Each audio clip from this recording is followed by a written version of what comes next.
ئیبراهیم ڕئیسی سەرۆکۆماری ئێران دووپاتی کردووە کە دەبێت ژنانی ئێران وەک پێویستیەکی ئاینی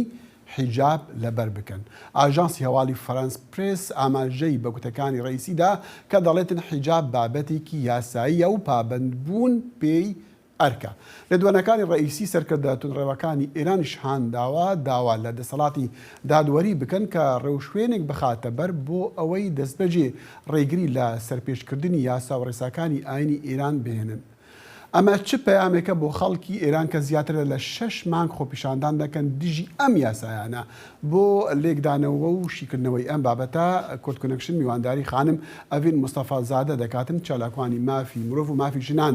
ئەڤین خان سوپاس بۆ بەشداری جەنابەت و بۆ کاتی جەنابەت چاوەڕێی وەڵامی جەنابەتم.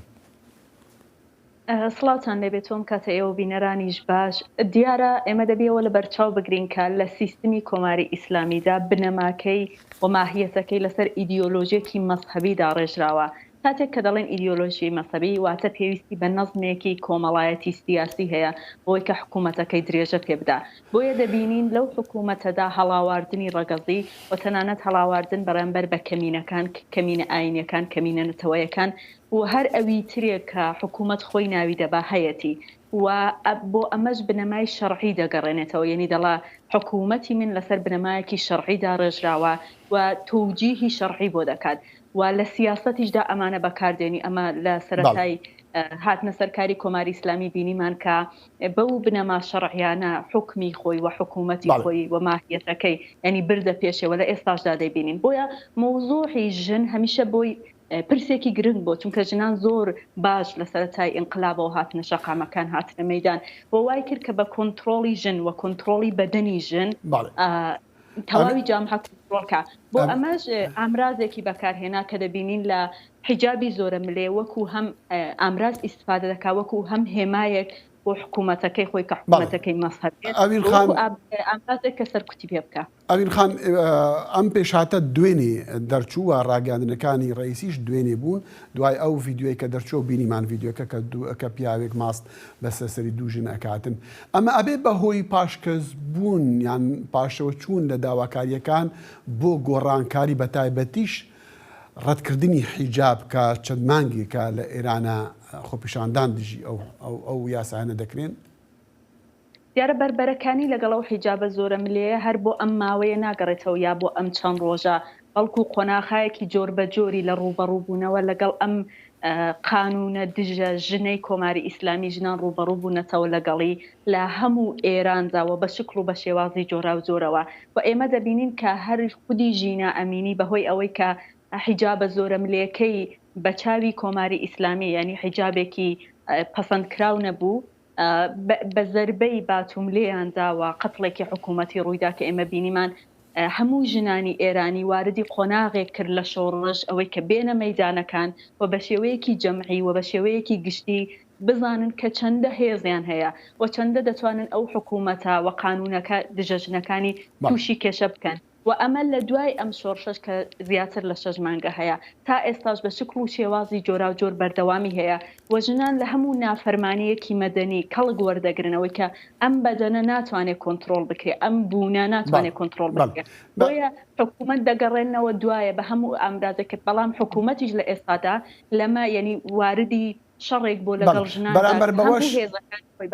ئەڤین خان بەرامبەر بەوەش سەرکردە تونڕەوەکانی ئێران داوا لە دەسەڵاتی دادوەری دەکەن کە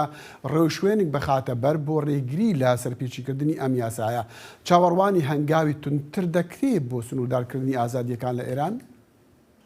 بەڵێ لە دوای ئەم شۆڕشە دەتوانین بڵین کۆماری ئیسلامی بە شێوەیەکی ینی داڕێژراو سیستمە سەرکوبەکەی خۆی دەباتە پێشێ. ئێمە دەزانین کۆماری ئیسلامی هەمیشە چەند باسکی سەرکوتی هەیە کە یەکێک لەوانە ئەوەی کە بە ئاتەش بە ئیختیار ناویان دەبەنێنی ئەوەی کە یا هێزە توندڕەوەکان یا شیعە توندڕەوەکان لەسەرەوە یا لە هەموو ئەم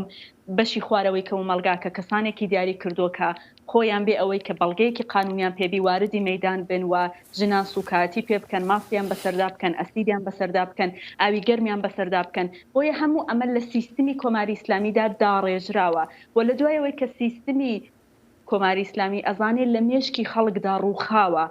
ژیانی ئەو خەڵکە شادیەکانی ئەو خەڵکە ئەو شێوازەی کە خەڵک بیر لە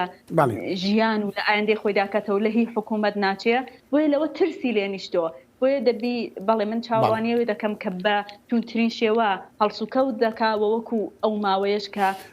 زۆربەی قانونەکان و ئاینامەکان و سیستمەکانی یعنی بە جۆرێک وادار کردووە کە ئەمە ئەنجام بدەن و ئەمە دەبینینەوە ڕۆژێکە تەنانەت ڕۆژانەش گۆڕانی بەسەردادێت لەو شێوە توندەی کە بەرامبەر بە ژنانیان گرتوۆتە بەر. ئاوین خانم ڕاگەاندنەکان وەڵامی گرتێکی ڤیدیۆ بوو چەند جارێکمان بینی تێدا پیاوێک وەکو بینیمان لە دوکانێکدا ماست بە سەرسەری دووژن فڕێدەداتن. ئەمە نیشانەیەکە کە خەڵکێک لە خۆیەوە خۆبەخشانە دێن یاساکانی جلوبەرگ دەسەپێنن ئەمە چەندێک خەتەرە لەسەر کۆمەڵگای ئێران. دیارە ئەمانە کەسانی خۆبەخش نین ئێمە ناتوانین بەم شێوەیە ناویان بەرین بەڵکو ئەمانە کەسانێکن کە لە ناو سیستم و فکری جمهوری ئیسلامیدا قاڵ بوونەتەوە. دروستە بە ئاتەش بە اختیار نێوان هەیە بەڵام ئەمانە هێزێک وە قودرەتێکی زۆریان پێدراوە لەوەی کە لە هەر شۆنێک بینیان کاتێک کە ژنێک بەپێی ئەم فکرەی کۆماری ئیسلامی ناجوڵێتەوە وارد بنجا ماستی بەسەردا بکەن ئەسیدی بەسەردا بکەن ئاوی گەرمی بەسەردا بکەن یا تەنانەت لێیان بدەن سوکایەتیان پێ بکەن لە هەموو ئەمانە دەستیان ئاوەڵەیە و هیچ کات سیستم لێپێچینەوەی یاساییان لێ ناکە چونکە دەستی ئاوەڵە کردو چونکە هەمشیەی ئەمنیان بۆی هەیە بۆیە ئەمانە دەبی بڵین بەشێک لە سیستمن و سیستم لەوانە ئیستفادە دەکا بۆ ئەوەی کە لە ناو کۆمەلگادا ترسێکی زۆرینە بڵاو بکاتەوە کە لە هەموو شۆنێک نەفەری هەیە تەنە هەر لە دادگاکان نیە هەر ئەو هێزانەیە کە جلوبەرگی لە بەردایە بەڵکو هێزێکی زۆریش ڕژاوەتە ناو کۆمەڵگا کە هەمووی سەر بە فکری جمهوری ئیسلامی و هەمووی ئەو بەرنامە پیادە دەکاوە لە ئەنجامدا دەهێوێ ئەم کۆنتترۆلی بەدەنی ژنە و لە دوایشدا کۆنتترۆلی کۆمەلگا بەدەستەوە بگرێت کە بەڵێ من ئەو شتە کۆنتترۆل دەکەم و ناڵم بەرەو پێشەوە بچێ بەڵام ئەمە سەرکەوتو نابێت چونکە ژنان بەرەنگاری ژنان ئێمە دەبینین چەندە ینی هەر کاتێک شتێکی واڕوو دەدا چەندە ئەوەی کە ژنان هەڵوێستیان تونتر دەبێ و جددیتر دەبێ دەیبینین ئەمە لە ناو کۆمەلگادا. ئەڤین مستەفا زەدە چالاکوانی مافی مرۆڤ و مافەکانی ژن زۆر سوپاسی بەشداری جەنابەت دەکەین. باز بۆیەوەش.